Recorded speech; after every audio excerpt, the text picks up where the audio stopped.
Morning, কেমন আছো তোমরা সবাই? আশা করছি সবাই খুব ভালো আছো। আমি দীপা, আমার নতুন আরও একটি ভিডিওতে তোমাদের সকলকে জানাই অনেক স্বাগত, অনেক ভালোবাসা। দিনটা হলো আজকে বুধবার, আর আজকের দিনটা হলো জামাই ষষ্ঠী। খুব স্পেশাল, প্রত্যেকটা বিবাহিত মেয়ের কাছে এই দিনটা কিন্তু অনেক স্পেশাল। তো আমার ইচ্ছে ছিল আগের দিন মানে দু একটা দিন এগিয়ে যাওয়ার, কিন্তু সেটা তো আর সম্ভব হলো না, চিকুর পাপার তো ছুটি নেই। সেই জন্য আজকে আমরা সকাল সকাল বেরিয়ে পড়েছি। আর এখন ঘড়ি তো 5:30-6টা বাজবে। ঘুম থেকে উঠেছি প্রায় 4:45। উঠে কিন্তু ঘরের বাসি কাজকর্ম সমস্তটাই সেরে নিয়েছি। জানি বেশ কয়েকদিন থাকবো না, প্রায় এক সপ্তাহ মতন, সেই কারণে আর কি। তো তারপরে আমি রেডি হয়ে নিয়েছি। আমাদের চিকুও কিন্তু ঘুম থেকে উঠে পড়েছে। তো মোটামুটি আমাদের বাড়ি থেকে স্টেশন পর্যন্ত আমরা বাইকে যাচ্ছি, তাও স্টেশনে বাইক রেখে আমরা ট্রেনে উঠে পড়বো। আর এই যে বাড়ির রাস্তা দিয়ে যেতে সামনেই যে একটা পার্ক দেখতে পাচ্ছ, এই পার্কে কিন্তু প্রত্যেক দিন বিকেলে আমি চিকুকে নিয়ে আসি।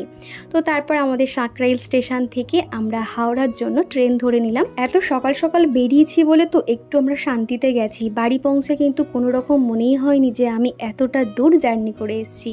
তো ট্রেনে সবাইকে দেখতে পাচ্ছি, সব মেয়ে জামাইরা সবাই রেডি হয়ে শাড়ি পরে সাজগোজ করে গেছে। আমারও খুব ভালো লাগে এরকম শাড়ি পরে সাজগোজ করে জামাই ষষ্ঠীর দিন যাব, কিন্তু সেটা তো সম্ভব নয়। মোটামুটি আমাদের বাড়ি থেকে এটা পুরো 3 ঘন্টা 3.5 ঘন্টার ডিস্টেন্স। আর সেখানে চিকু ট্রেনে কিন্তু বেশিক্ষণ থাকতে চায় না, খুবই বদমাইশি করে। তো আমাদের এই লাইনটাতে কিন্তু খুব একটা ভিড় হয় না, তাও কিন্তু সকালবেলা গেছি বলে ফাঁকা ফাঁকাই পেয়ে গেছি। তো চিকু কিন্তু আমার কাছেই ছিল, আর ওর পাপা ওই সাইডটাতে বসেছিল। যত ঝক্কি যত বদমাইশি আমার উপরেই করছিল। তারপরে দেখো আমরা হাওড়া স্টেশন নেমে গেছি, সেখান থেকে আমরা বাস ধরে নিয়েছি। তো এখান থেকে আমরা বাস ধরে পৌঁছে যাব শিয়ালদাতে, তারপরে সেখান থেকে আমরা ট্রেন ধরে নেব।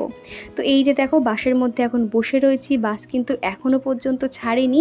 আর এই সকাল থেকে দেখো 6টা 6:30 মতন বাজবে, কি পরিমাণে রোদ উঠেছে। তো এরপরে চিকুকে নিয়ে আর ওরকম ব্যাগপত্র নিয়ে আমি একদমই সামাল দিতে পারছিলাম না, সেই জন্য কিন্তু কোনো রকম ভিডিও শ্যুট করিনি। তারপরে এই যে চলে এসেছি, মোটামুটি আমাদের বাড়ি আস্তে আস্তে 10টা 10:30 মতন বেজে গেছিলো। তো এসেই চিকুর পাপাকে এখন এই যে ফোঁটাটা দিচ্ছে, আর আসন পাতা দেখে চিকু কিন্তু আগে ভাগেই বসে পড়েছে। আর যেহেতু বেলা হয়ে গেছে, একটু পরেই দুপুরে খাওয়া দাওয়া রয়েছে, সেই জন্য চিকুর পাপা কিন্তু একদম মিষ্টি খায়নি বললেই চলে। ওই একটা মিষ্টি খেয়েছে, সাথে লুচি আর ঘুগনি হয়েছিল সকালের টিফিন, তো এটাই খাওয়া দাওয়া হয়েছে। তো আমি এদিকে বিছানায় বসে খাচ্ছি আর একটু ভিডিও শ্যুট করছিলাম। আর চিকু দেখো মিষ্টি খাওয়ার জন্য কি করছে। তো এরপরে কিন্তু বিকেলের দিকেও আমরা একটু বার হব। আর সারাদিন কিন্তু প্রচুর হই হুল্লোড় করে সময় কেটে গেছে। আমার জেঠুদের বাড়িতে 3 দিদিরা রয়েছে, দিদি বোনেরা। আমাদের বাড়িতে মোটামুটি আমাদের বাড়িতে 5টা জামাই। তো ভীষণ ভালোভাবে খাওয়া দাওয়া হই হুল্লোড় আনন্দ হয়েছে। সবটাই কিন্তু এই ভিডিওর মধ্যে আমি অল্প অল্প ক্লিপ করে শেয়ার করছি। তো এসে দেখলাম শুধুমাত্র মাটনটা বাকি রয়েছে, বাদ বাকি কিন্তু সমস্তটাই হয়ে গেছে। তো দিদি বলল আজকের মাটনটা তুই বানা। তো সেই জন্য দেখো আমি এখন শুরু করেছি রান্নাটা। তো মোটামুটি রান্না বলতে শুধুমাত্র মাটনটাই করছি। আর এখন যেহেতু মার বয়স হয়েছে, মা কিন্তু খুব একটা সামাল দিতে পারে না, কেননা বৌদিই কিন্তু মা রান্নাবান্নার দায়িত্ব। মা কিন্তু অতটা রান্নার দিকে যায় না, মা হাতে হাতে জোগাড় করে দেয়। আর আজকে যেহেতু জামাই ষষ্ঠী, সেই জন্য কিন্তু দাদা বৌদি সকাল সকালই বেরিয়ে পড়েছে। আর এই যে এটা হলো আমার দিদির ছেলে, সে কিন্তু আমাকে পেয়ে ভীষণ আনন্দ। আর ও কিন্তু আমাকে মাসিমণি কখনোই বলে না, আমি ওকে পুটু বলে ডাকি, ও কিন্তু আমাকে পুটু বলে।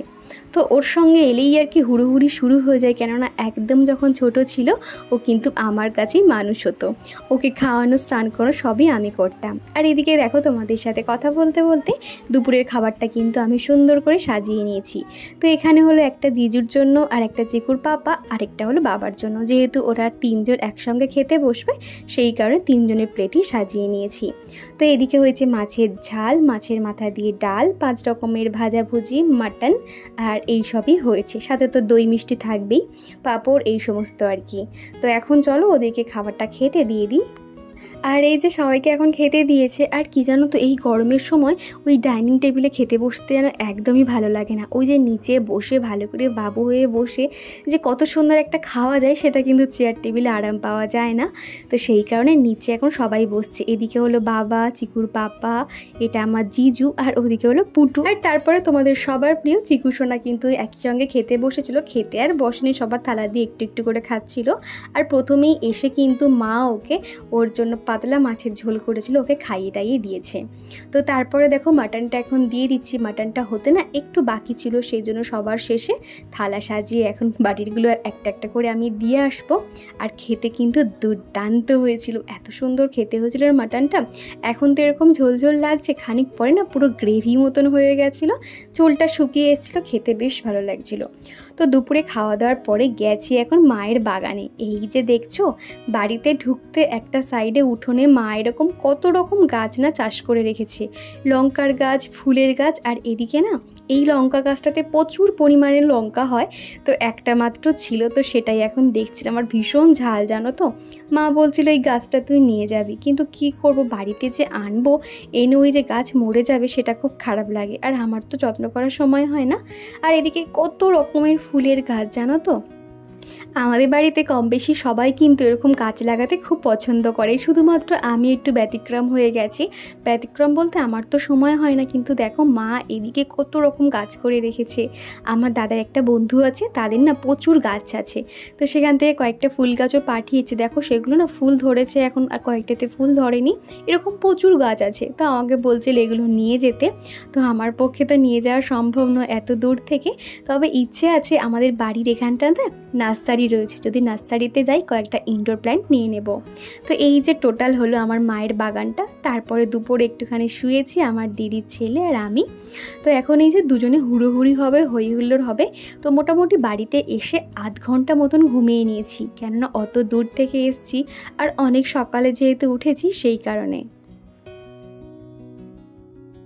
আমার আজকের এই পর্যন্ত ভিডিওটি তোমাদের কেমন লাগছে তোমরা কিন্তু অবশ্যই আমাকে কমেন্ট করে জানিও। ভিডিওগুলো ভালো লাগলে একটা লাইক, একটা কমেন্ট করে দিও। আর তোমরা জানিও তো যে আমার বাপের বাড়ির ডেলি ব্লগ কি তোমরা দেখতে চাও, তাহলে কিন্তু আমি অবশ্যই সেগুলো শেয়ার করব।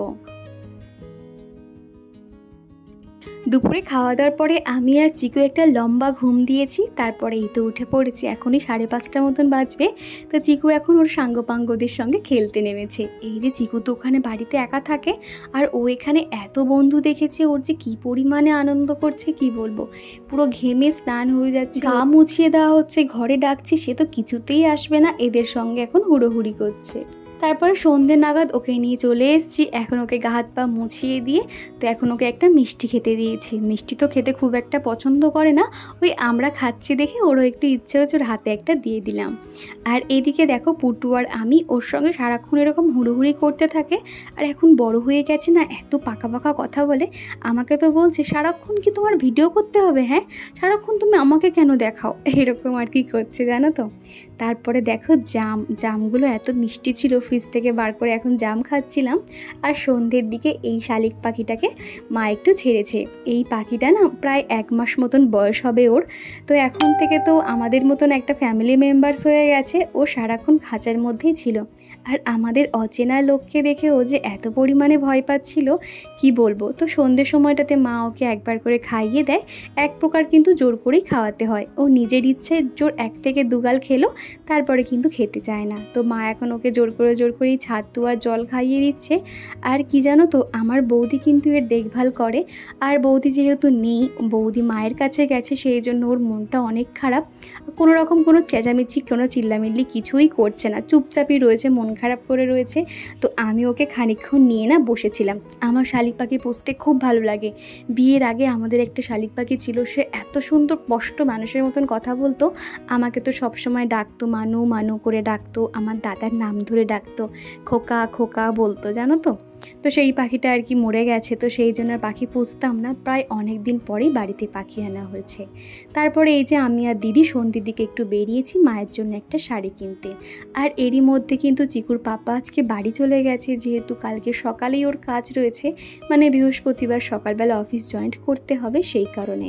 আর ওখানে শাড়ি কিনতে গিয়ে আমার একটা টি শার্ট খুব পছন্দ হয়েছিল, ওই যে হালকা কালার টি শার্টটা কিনেছি। আর চিকুর পাপার জন্যও কিন্তু ঠিক একই কালারের একটা টি শার্ট মা গিফট করলো ওকে। আর এদিকে মায়ের জন্য একটা শাড়ি কিনেছি, শাড়িটা ভীষণ সুন্দর, সফট। আর এটা না রয়্যাল ব্লু ঠিক নয়, ব্লুটা এত সুন্দর না, স্কাই ব্লু যেটা বলে সেই কালারটা, আর খুব সফট। তো শাড়িটার ব্লাউজ পিচও রয়েছে। তো মার তো শাড়িটা ভীষণ পছন্দ হয়েছে। তো তোমাদের শাড়িটা কেমন লাগলো অবশ্যই কমেন্টের মাধ্যমে জানিও।